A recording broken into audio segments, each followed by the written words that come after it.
Guys, we got to talk. Have you ever heard the term covert contracts? If you haven't, they are simply agreements you make inside your own head, but you don't tell the other person that's in a contract with you. They're really rules that you believe that someone else should be living by in a situation without even letting them know it.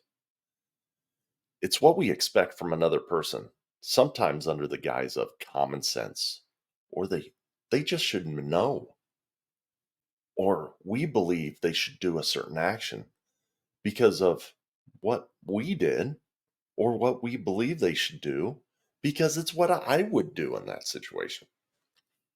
It's hard not to make these contracts, but these contracts can kill relationships quicker than anything else.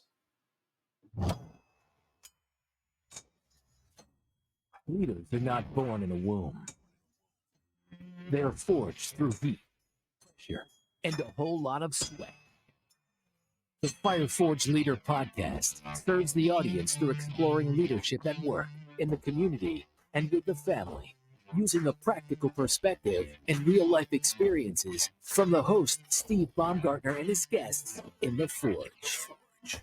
Now, it's time to enter the Forge with the Fire Forged Leader. What is up, leaders? Welcome to the Fire Forge Leader podcast. I'm Steve Baumgartner, your host and founder. I would like to take you on a journey of the Forge where we're going to explore lessons learned on the front lines of leadership. So let's undress this idea of covert contracts a little bit. And I want to talk about something that happens quite frequently around my home, something that I really learn as I go on. And to be honest with you, I am very quick to make covert contracts. So in this example, it's a time where I might go out in the garage to work on a project. As you guys have probably heard, I do some projects out in the garage, work on another business out there. And a lot of times the kids will follow me out there like little ducklings. And a lot of times the door gets left open and the kids go in and out of the house in the garage. And I'll be deep into something. And my kids start up with each other, on the indoor playground we got out in the garage. They'll be fighting, they'll be yelling, they'll be running around, knocking my workbench, whatever. And I'll tell them to knock it off a couple times. And as I do, my frustration is just building, right? And it's building because I'm elbow deep in things, right? Real finite things, things that take concentration. And after a couple times, I start getting annoyed because really, I believe in that moment that my wife knows that I'm busy. And I know she can hear the commotion going on. And she isn't doing anything to help me. I mean, come on. She knows I'm busy. This, ladies and gentlemen, is a covert contract. I have a belief in that moment that my wife understands how busy I am and that I need to keep my attention focused on this task. And I believe she needs to come running out to the garage and take care of this issue that's happening. That's a covert contract on my part. On her part, it's also a covert contract because she believes that I'm capable of taking care of anything when they come out with me. Either way, there is no confirmation of our beliefs on either side. That's one example of a covert contract at home. Now let's step into the workplace a little bit. There have been a ton of times in my career that people have come up to me as the leader, asking my opinion on terminating employment of one of their employees. I've gotten in the habit of always asking the same couple of questions. First, have they been given the expectation of what they were supposed to be doing? Second is, have they been given adequate training to the expectation that they've been given? And the third one is have you corrected this behavior since? Now, generally, there's a hole in one of these three things, right? Either they weren't given the proper expectation, oh, they should just know, or they didn't have training, oh, they've been here forever, they should know, whatever. Or no, I didn't correct that behavior. I trained them 5 years ago. Those things are holes in those questions, right? And when there's a hole like that, I look that person directly in the eyes and I ask them, did we really do our due diligence on this? And then people are people, right? Generally, due to covert contract they have in their head, they reply something to the effect of, oh, they should have known. Or they've been here forever. How could they not know? Or it's common sense, Steve. Well, it might be common sense to you, but that doesn't mean that it is to everybody else. And here's the facts: everybody in the world has a different thought process. We all have different priorities in the moment. It's just a fact of life.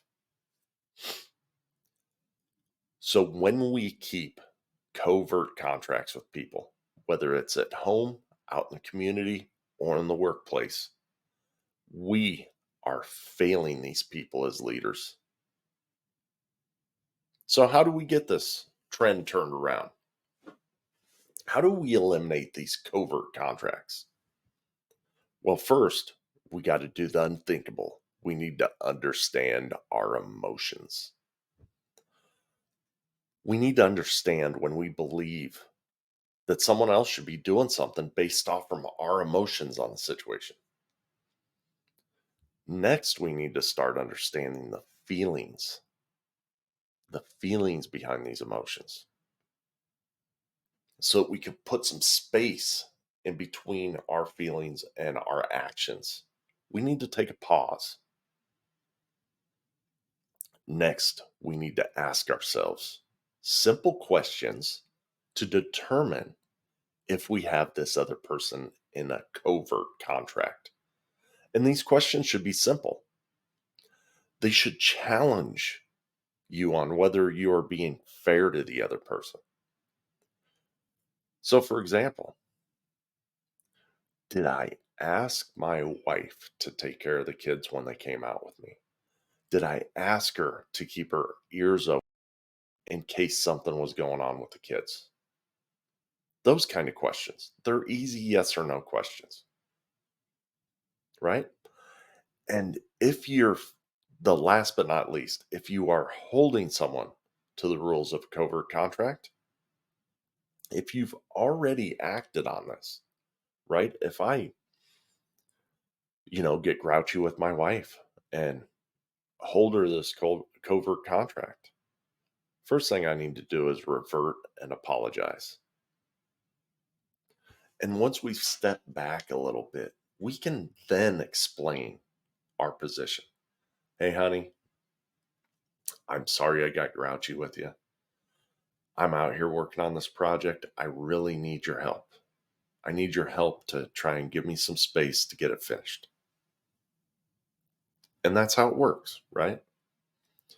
But it's fair if I never ask her to be part of that. It's unfair to hold her to my expectations if I've never told her what those expectations are. So, to wrap this all up, just a little recap: we need to understand our emotions. Then we need to put some distance in between our emotions and our actions. We need to ask ourselves questions to determine if this is a covert contract. And then finally, we need to apologize if we need to and explain to them what our position is. So this is a pretty short one, but I believe it's pretty powerful because it is one of the most damaging things to relationships is when we continue to keep people in these covert contracts, not let them know what the expectations are, not let them know what we're holding them to, and hold them to them anyways.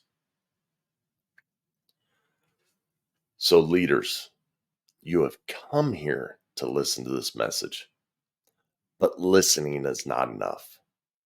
What are you going to apply this week, this month, and this year?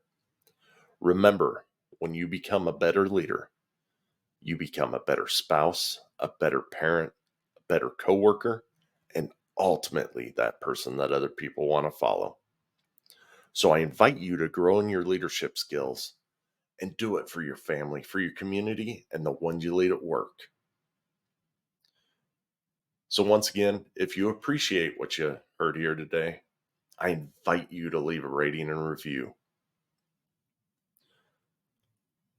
And hit that subscribe button on whatever podcasting app you're currently listening to. And I'd like you to continue to join us in the Forge as we bring you lessons learned on the front lines of leadership. Next week, I have my interview airing with Nick Machine Lavery, which is going to be an awesome episode. Men and women, go out there and lead with intent.